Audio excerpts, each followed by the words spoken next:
antes, ali, que vocês vão ter que ler, né? Eu não vou ler porque senão a gente perde muito tempo. Mas vamos tentar fazer um comentário e tirar as dúvidas, né? Considerando as características das plantas e sua filogenia, filogenia é aquela árvore evolutiva que a gente já deu, assim que começou a pandemia lá, que a gente começou a falar sobre filogenia, a idade evolutiva das plantas, né? Quem surgiu primeiro, que a gente viu lá o cladograma, que a gente tem como representar, através do cladograma, quem é quem foi primeiro, quem é último, quem é ancestral de quem tem parente evolutivo, né? Então, a filogenia vai estudar isso daí, para quem entendeu, né? Aí está lá, considerando as características das plantas da filogenia, respondo, né? Qual das linhagens de algas é a mais aparentada das plantas? Tem um textinho antes, tá? Está falando sobre algas. Cite a característica compartilhada entre esses grupos de alga e as plantas, né? Então, o que acontece aí? As características não, né? A alga mais aparentada com os vegetais, né? Eu gosto mais de usar esse nome vegetal do que plantas. Vegetal fica mais biologicamente correto, né? Planta, mas vamos lá, da planta. Então, fica a característica, né? Quem é mais parecido com os vegetais são as algas verdes, né? A gente tem o nome de caropíceas. E por quê? Porque ele tem presença de cloroplastos, né? Cloroplasto, e dentro dos cloroplastos a gente tem a clorofila, né? A clorofila é o pigmento verde das plantas, que está presente nos cloroplastos, que está nas folhas, tá? Então, uma sequência. A clorofila está dentro dos cloroplastos, que estão nas folhas.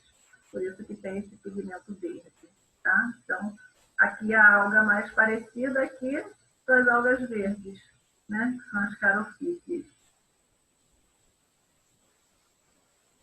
Cite duas características que permitiram a planta conquistar o ambiente terrestre, né? O que acontece ali? As algas, primeiro surgiram as algas, depois surgiram, né, no estudo da evolução, biologicamente falando, evolutivamente falando, primeiro surgiu as algas e depois os vegetais, né? Por quê? Porque nas algas tinha a presença de cloroplasto e os vegetais seguiram essa mesma linha com outras características peculiares ao grupo dos vegetais. Então, aqui, ó, que características possibilitaram o vegetal a conquistar o ambiente terrestre? O tecido do vegetal, né, ele tinha que ter uma camada, que a gente chama de cutícula, que impedisse a desidratação, que impedisse que liberasse a água, né, porque a alga ela está em ambiente aquático.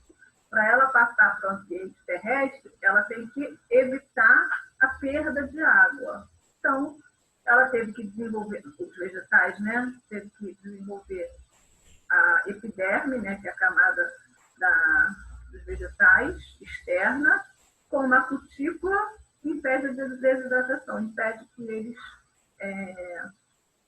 fiquem liberando água, né, e com isso fique desidratado. E o embrião protegido e nutrido no interior do gametófilo feminino. O embriãozinho aqui, ó, fica dentro da semente, protegido e sendo nutrido por eles, tá? Isso aqui é meio parecido com os animais, né? Porque os anfíbios primeiro surgiu o peixe na escala evolutiva, primeiro foi o peixe, aí do peixe surgiu o anfíbio, que tinha essa dependência da água, né? Ele tinha parte da vida dele na água, parte da vida dele na terra. É meio parecido com a briófita, que a gente já viu. A briófita depende muito da água para realizar sua reprodução. Sem água, ela não realiza a reprodução, então ela depende muito da água, igual os anfíbios, para ser anfíbio animal.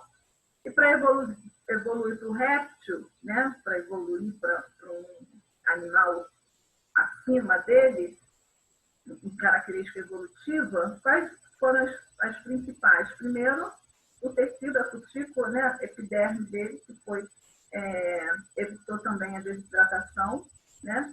E no ovo, o ovo do réptil, ele tinha que ter uma casca mais dura para poder viver fora da água, porque os anfíbios eles colocam os ovinhos dentro da água. Para trazer os ovos para a terra, eu tenho que ter uma outra característica, deixar o ovo com uma casca mais dura, né? Bem parecido com a planta, tá? Os vegetais. Então, vamos lá.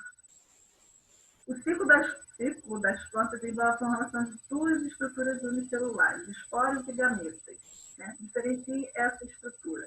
O esporos ali, ele é uma estrutura que a gente utiliza na reprodução assexuada, tá? Os gametas a gente utiliza na reprodução sexuada, né? Mas vamos lá. O esporo é uma célula haploide. Célula haploide aqui é uma célula que tem um número de cromossomo reduzido, tá? Então, o esporo é uma célula haploide com um número de cromossomo reduzido. Formado por meiose que se divide e gera gametófito. Gametófito aqui, através dos esporos, vai gerar uma célula reprodutora, que é o gametófito, tá? O gameta aqui já é uma célula haploide. O que é uma célula haploide? Aqui, na célula haploide, não, diploide. Não, haploide também. Aqui na célula haploide aqui, ela tem um número reduzido de cromossomos, tá? Na célula também. A nossa célula haploide aqui, seria os gametas, tá? Porque os gametas têm um número reduzido de cromossomos, lembra? Tem 23 cromossomos, né? Neles, a célula haploide são os esporos, tá? A gente seria o gameta, o espermatozoide e o óvulo. As células diploides, igual tá aqui, seriam as células somáticas, né? Que são as células do tecido, do corpo humano, sem ser as células germinativas. Então, aqui, o esporo é uma célula haploide, que possui metade dos números de cromossomos, né? Poderia até deixar só dessa forma, mais reduzido, né? O gameta é uma célula haploide, né? Só que o gameta aqui é formado por mitose, né? O que vai acontecer aqui? Um gameta vai se unir a outro gameta na reprodução sexuada, né? E vai gerar o zigoto, né? O zigoto aqui já é diploide, porque o zigoto aqui é formado pela união, né? De dois gametas. União de dois gametas, tá? Então, aqui, ele vai gerar uma célula diploide. O zigoto diploide, igual tá aqui. E vamos aqui, ó. O ciclo de vida das plantas terrestres caracteriza-se por alternância de gerações, como fases após e depois. O que é alternância de gerações? A alternância de gerações nas plantas são o tipo de reprodução que das plantas, né, que uma hora ela faz reprodução sexuada, outra hora reprodução assexuada. Ó, uma hora reprodução sexuada, assexuada, com a metade dos gametas, uma hora formação de reprodução sexuada com o dobro dos gametas, né? Então, aqui, ó, alternância de geração é justamente isso. Que tem fase sexuada e assexuada no mesmo indivíduo, tá? Aí vamos lá para pergunta. A respeito a formação incorreta. Ó, das angiospermas, vou comentar só essas aqui já, tá? As angiospermas, devido à ocorrência de flores, não apresenta fase gametofítica. Gametofítica é a fase de formação dos gametas, tá? Ali está falando que as angiospermas, devido à ocorrência de flores, né, que elas só formam flores ali, elas não apresentam a fase gametofítica. Se ela tem flor, é lógico que ela tem a formação de gameta, né? Aqui está dizendo que ela não tem, tá? Aqui, esse não teria que ser riscado. Apresenta fase gametofítica, porque todas as plantas têm essa fase gametofítica, que é a formação de gametas sexuais para se reproduzir, tá? E vamos aqui. A figura abaixo apresenta algumas das características compartilhadas por grupos de plantas. Aí tem aqui um monte de plantas. Hepática, antecerófilas, músculos, um monte de plantas aqui. Um monte de coisa, cara. Olha o microfone, gente, desliga aí. Aí tá aqui, ó. As características associadas aos números 1 e 2 representam respectivamente, a presença de... O que acontece aqui no número 1 e 2? 1 e 2, tá? Aqui é fase de uma planta para outra, tá? Isso aqui é a passagem de uma planta para outra. É como se fossem duas plantas diferentes, né? No estudo da evolução. Então, para que passe de uma evolução para outra, o que eu tenho que acontecer? Primeiro, né? O embrião protegido, né? Que aqui no caso, naquele lado de cima, a gente tem os frutos, né? A formação dos frutos. E depois aqui, ó, o tecido vascular, que naquela fase 1A, eles ainda não tinham tecido vascular, que era o xilema e o floema, tá? Que são tanto as algas como as briófitas. Xilema e floema, tecido vascular, ele só passou a apresentar depois das pteridófitas em diante, tá? Então, aqui seria a letra D, tá? Vou passar um pouquinho aqui, que tem mais exercícios aqui. A gente vai corrigir uma parte, depois a gente vai entrar na outra matéria, tá? Eu acho. Página 23? Deixa eu ver aqui qual é agora. Peraí, ô Jansen. Já avancei. Tá, então, não sei qual é. Daqui tem que passar assim, devagarzinho. Mas eu acho que é. Aí depende. Peraí. Eu vi, já é, já. É a página 23 mesmo, já. Falei que ia dar certo. É, certíssimo você. Agora, vou colocar tudo. Aqui a gente vai falar agora sobre os grupos das plantas, né? Dos vegetais. Tá vendo que existem 4 grupos, né? As briófitas, pteridófitas, gimnospermas e angiospermas, né? Desculpa. Aqui, ó. Primeiro, aqui, ó. Esse vegetal aqui, que é o musgo do gênero Sphagnum, né? Tipo de musgo, está perguntando aqui se ele qual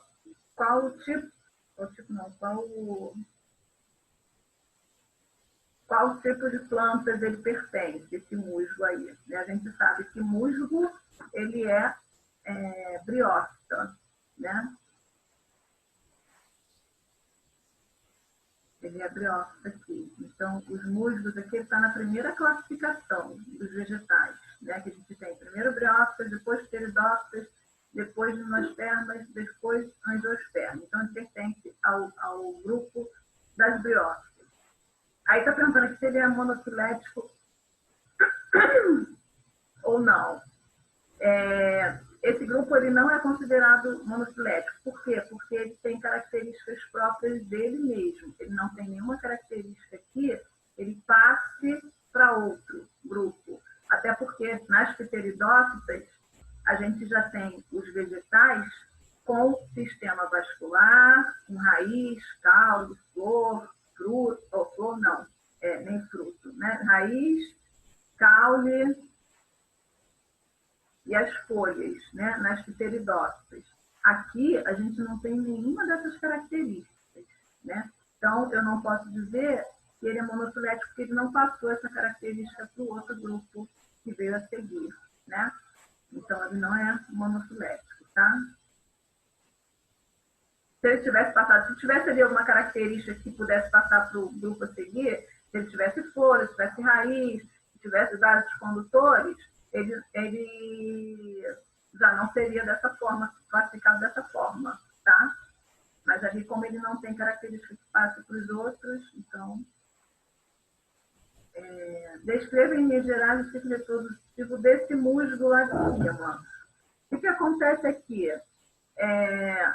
Eu falei que todos os vegetais eles possuem aquela parte gametofítica, né? Nos musgos é uma fase mais duradoura. E nessa fase do gametófito, ali, que é a fase gametofítica, é que vai formar nos musgos as estruturas reprodutoras, masculinas e femininas, tá? As masculinas ali têm o nome de anterídeos, né? E as femininas arquegônios. São nomes diferentes das folhas que a gente tem nas angiospermas, né? São um nome bem diferente, porque tem estruturas. Desliga seu microfone, amor. Eles têm. Fica dúvida aqui. Fala, amor. Estou copiando ainda. Tá bom. São estruturas diferentes, né? Mas aí desliga seu microfone e depois, quando você terminar, você fala. Porque nos musgos ali, a gente não tem flor, não tem caule, não tem raiz, não tem nenhuma estrutura considerada estruturas vegetativas, né? Mas eles, no decorrer de várias características, ele é considerado vegetal, tá? Mesmo não considerando essas características vegetativas, tá?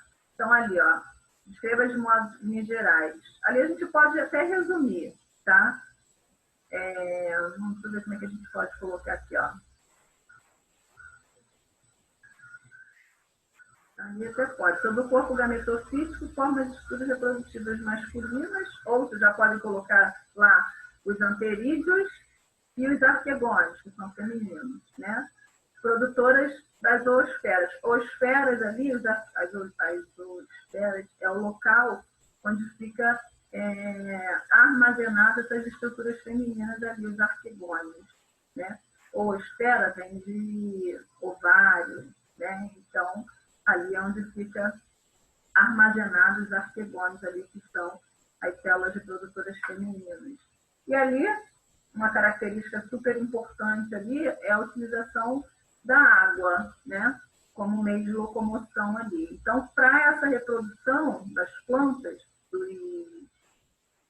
das briófitas, eu preciso que tenha água. Eu não consigo reproduzir sem a água, né? Porque é a água que vai levar tanto os anterídeos como os arquegônios para eles se juntarem para formar uma nova plantinha, né? Então, aí, nessa briófita, eu tenho a formação dela, tanto das células femininas quanto as masculinas, anterídeos e arquegônios, tá? Só que para essas células se encontrarem, eu necessito da água, tá? Por isso que a água nessa briófita é muito, muito, muito importante. Já não é tão importante para a reprodução das gimnospermas e angiospermas, como a gente viu. Ela é importante sim, porque eu tenho, através da água, eu vou fazer a fotossíntese que eu preciso, né? Mas não para reprodução. Para reprodução, a água é de extrema importância para as briófitas e para as pteridófitas, tá? Mas vamos lá. 6. Terminou já? Tem de copiar? Ainda não, vou copiar até haploide. Deixa eu ver, são gerados por meio da mitose. Beleza, tá? Quando você terminar, você me fala. Eu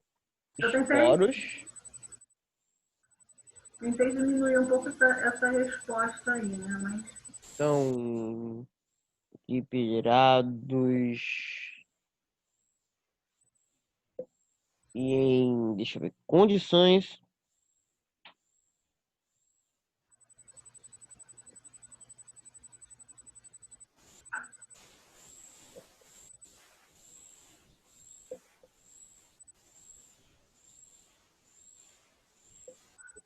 diminuem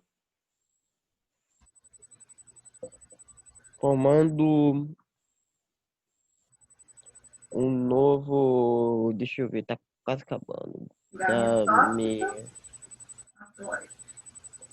haploide. Tá. Aí vamos lá. Explique por que as briófitas compõem um grupo de porte mais reduzido quando comparado às demais plantas. Principal característica da briófita ali é não possuir vasos condutores de seiva, né? Então, por eles não possuírem vasos condutores de seiva, que é o xilema e floema, o transporte de nutrientes entre eles tem que ser feito de célula a célula, através de um processo que a gente chama de difusão, né? Então, cada célula vai passando nutriente para outra célula por esse processo aí, né? E esse processo acaba sendo mais lento, né? Para suprir a necessidade das células, né? Então, por ser mais lento, ele não pode ser tão grande, porque olha só, passar de célula a célula numa mangueira, olha só o tempo que ia demorar para os nutrientes da raiz chegarem até lá na folha, né? Então, como eles não têm esses vasos condutores que facilitam esse transporte de nutrientes, eles não podem crescer tanto, tem que ficar naquela bem pequenininho, um vegetal de pequeno porte, diminuto, bem diminuto. Por quê? Porque não tem esses vasos condutores, tá? Então, a resposta ali, resumindo, poderia colocar, porque não tem os vasos condutores e seus nutrientes são passados de célula a célula. Por isso que eles têm que ter um porte bem pequenininho, tá? Bem menor em relação aos outros. Nós vamos aqui para 6. Opa, Deixa eu estar comprando 6. Tá. Peraí, calma. 6. Esqueci. Por esse motivo, brilhou.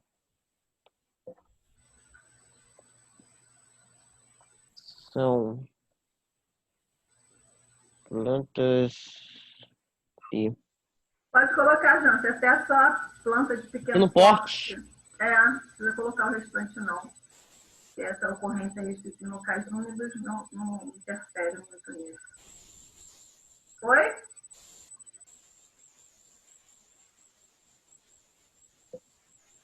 Aí vamos aqui. Umidade. Pronto. Eu happen Tá. now. Depois, Janta, eu escutei o que você falou. Pronto. Não tá feliz? Agora pode ir pra 7. Letra Tá, B, eu já fiz a letra A já. Beleza. Ó, a imagem abaixo mostra um xaxim, né? Esse aqui é o nome científico. Dixonia celoviana, né?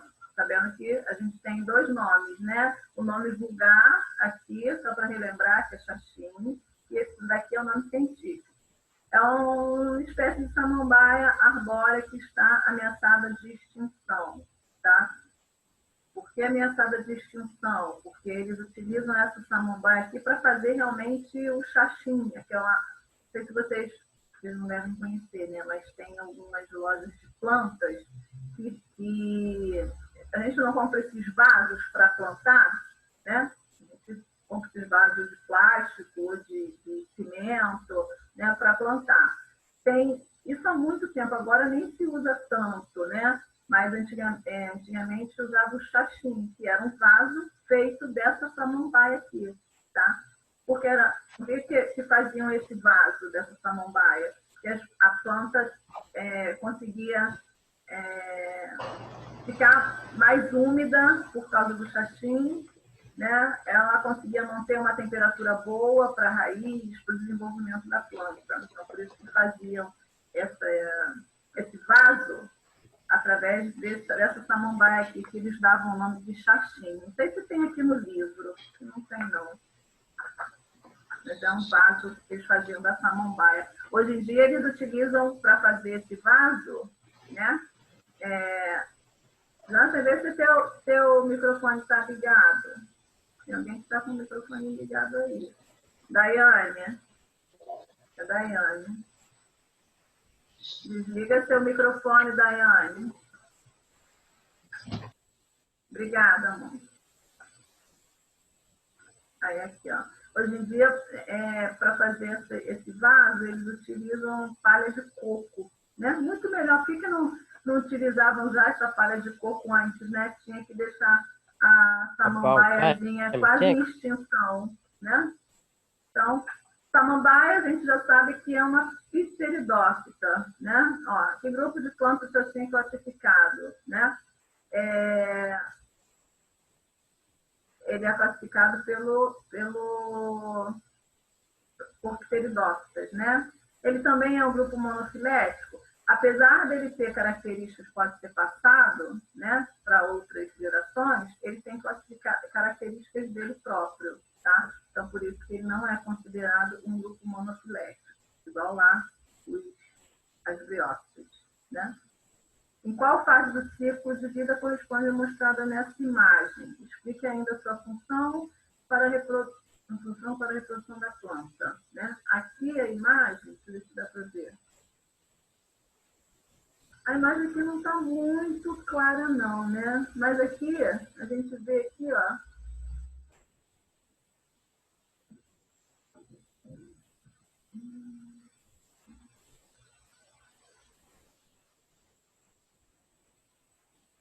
A fase mostrada ali corresponde aos esporófitos, que é uma fase pré-reprodução, tá?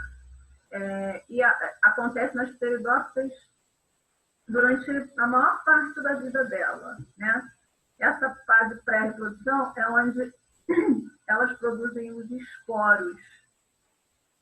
Os esporos, não sei se vocês já repararam em algumas samambaias ali, tem embaixo, na parte de baixo da samambaia, umas bolinhas, né? Nessa fase aí são formadas essas bolinhas ali, que a gente chama de esporos, né? A samambaia, quando você vira, algumas delas têm umas bolinhas mais escuras, meio amarronzadas, né? Então, a fase predominante da samambaia é essa fase do esporófito, que é a produção dos esporos, que é para a reprodução dessa samambaia, tá?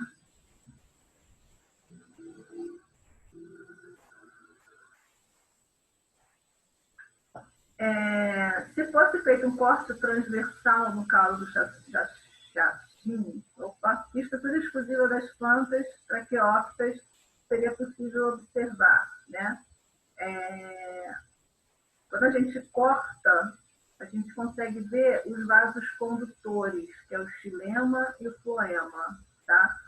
E essas plantas traqueófitas, né, pelo nome aí, já são plantas com esse tipo de tecido, de vasos condutores. Então, quando a gente corta o caule ao meio, né, horizontalmente, a gente vê ali essa estrutura, que são os vasos condutores, que são os xilemas e os xilema e floema, tá? Que é o vaso condutor de seiva presente a partir das plantas pteridófitas. Então, os vasos condutores de seiva não tem nas briófitas, mas a partir das pteridófitas eu tenho os vasos condutores de seiva. Pteridófitas, gimnospermas e angiospermas, tá? Eu vou parar por aqui para poder gravar o vídeo de vocês, que falta aqui 6 minutos, e a gente já volta daqui a pouco, tá? 12h10. 12h10 a gente já volta, tá? Tá bom? Ok, ninguém responde. Né? Tá, tudo bem. Ok. Tá. Valeu, Tudo gente. completo, fiz Valeu. há tempo já.